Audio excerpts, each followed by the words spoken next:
Good morning everyone. तो मैं उस वस्तु परिस्थिति की बात कर रही थी जहाँ पर कि आपको किसी व्यक्ति से धोखा मिल गया और अब आप दिन रात परेशान हैं। उस वस्तु परिस्थिति से आप बाहर नहीं निकल पा रहे हैं। तो आपका ये रोना गाना विलाप करना 4-5 दिन तक चलेगा मैक्सिमम, या मान लीजिए कि 10 दिन तक भी चल जाए। उसके बाद धीरे धीरे आप खुद को संभालने लगते हैं और यदि आप परमात्मा की शरण में जाएंगे तो आप 2-3 दिन में ही समझ जाएंगे, क्योंकि परमेश्वर आपकी उन घावों की रिकवरी बहुत जल्दी कराता है। अब देखिए वो कैसे। मानिए कि आपको किसी ने धोखा दे दिया, तो क्योंकि वह व्यक्ति धोखेबाज रहा होगा, धूर्तबाज रहा होगा, फ्रॉड रहा होगा, जालसाज रहा होगा, लेकिन आप कोई भी व्यक्ति आपको मिलता है, आप एक सीधे साधे सच्चे इंसान हैं और जिस व्यक्ति ने जो कुछ भी बता दिया आप उसे सच मानकर एक्सेप्ट कर लेते हैं। तो आपको अब करना क्या है? आपको अपने इन घावों को भरना कैसे है? तो पहला काम तो आपको ये करना है कि उस व्यक्ति को आप कभी माफ़ मत करिए। पहली मेरी सीख तो ये है। और दूसरा काम आपको यह करना है कि उस व्यक्ति को आपको भूल जाना है, और भूल भी ऐसे जाना है कि जैसे कि वह व्यक्ति आपकी ज़िंदगी में कभी आया ही नहीं था।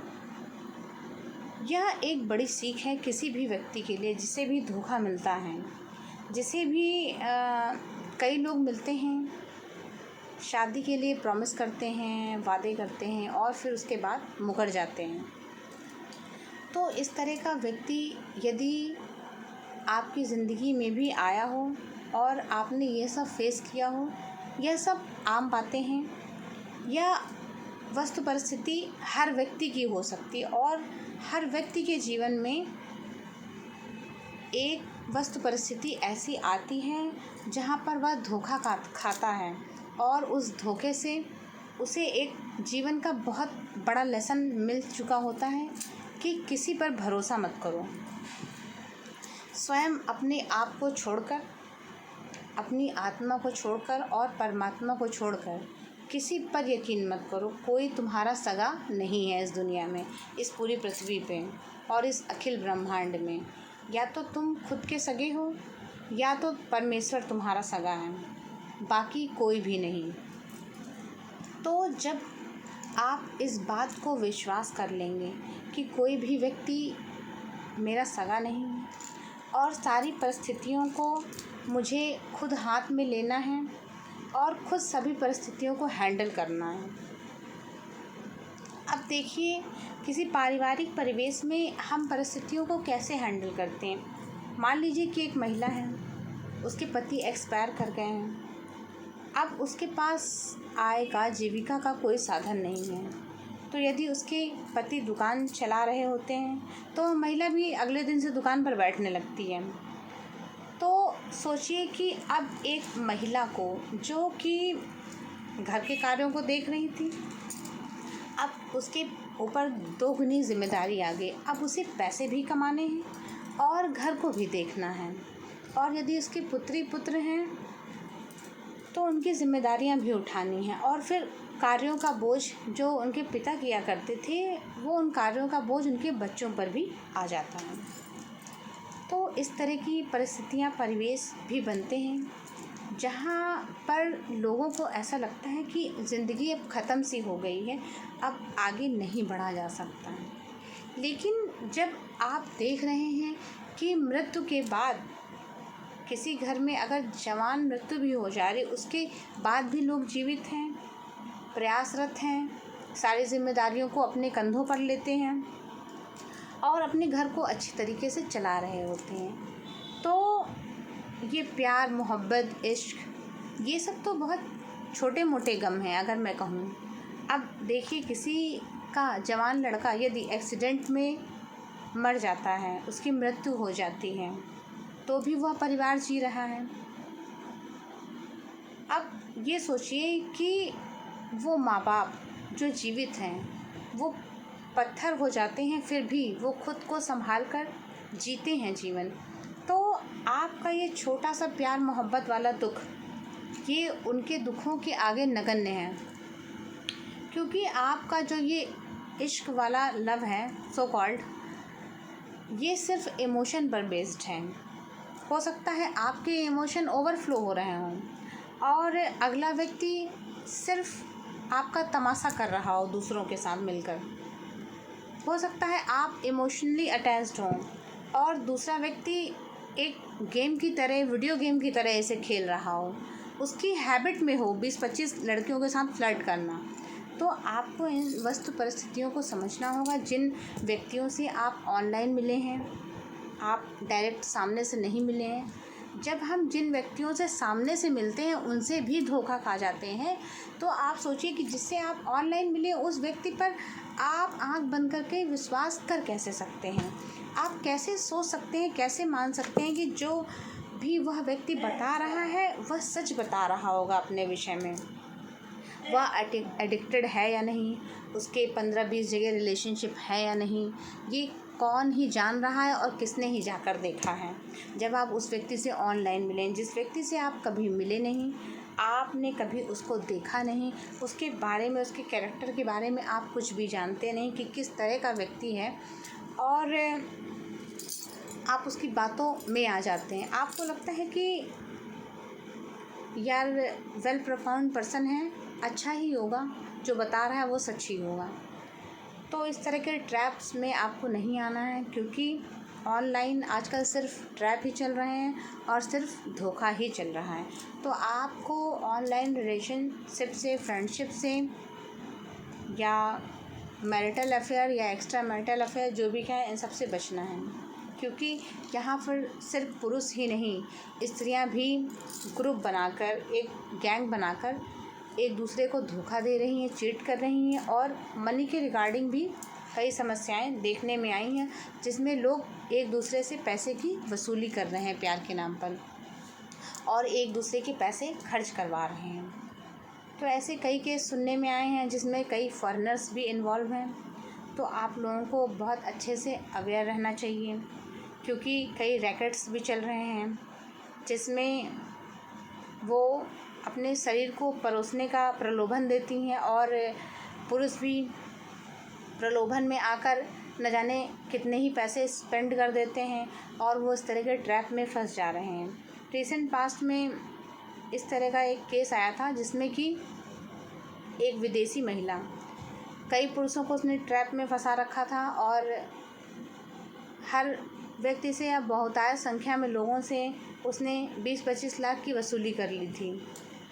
तो खैर इस तरह के केसेस भी सुनने में आ रहे हैं, लोगों को पकड़ा भी जा रहा है। तो जो भी व्यक्ति ऑनलाइन हैं उन्हें काफ़ी अलर्ट व सतर्क रहने की ज़रूरत है, क्योंकि जो गैंग चल रहे हैं वो तो चल ही रहे हैं, लेकिन जो लोग कुछ अथॉरिटी लेकर बैठे हुए हैं वो इसकी आड़ में भी गेम खेल रहे हैं। तो आपको इन सभी चीज़ों से अलर्ट रहने की ज़रूरत है, सतर्क रहने की ज़रूरत है, और इमोशन में न बहकर अपने पैसे न वेस्ट करें। और अगर आप रिश्ता ढूंढ ही रहे हैं तो अपने चिर परिचित लोगों में अपने लिए रिश्ता ढूंढने की कोशिश करें, क्योंकि ऑनलाइन सिर्फ फ्रॉड ही हो रहा है। तो कभी ये मत सोचिए कि आपको धोखा मिल गया, क्योंकि जो व्यक्ति सामने हैं उसको भी नीले ड्रम में पैक कर दिया जा रहा है। तो आप देखिए कि जो व्यक्ति ऑनलाइन नहीं मिले हैं, जो एक दूसरे को 1-2 साल से जान रहे हैं, तो ऐसे भी एक्सेप्शन सामने आ रहे हैं कि पत्नी अपने पति को ही मार दे रही है। तो जब हम इस तरह के हृदय विदारक दृश्य देखते हैं तो हमारा शादी नाम की व्यवस्था से ही विश्वास उठने लगता है। तो आप समझ सकते हैं कि सोसाइटी में क्या चल रहा है इस समय। तो हमें बहुत ही अलर्ट रहने की ज़रूरत है। और ये धोखा खाने के बाद, ऑनलाइन धोखा खाने के बाद कि हम ये जो विलाप करते हैं, रोते रहते हैं कि हमें धोखा मिल गया, तो इन सब ट्रैप से बाहर निकलने की ज़रूरत है। आपको 2-3 दिन से ज़्यादा नहीं लगेगा।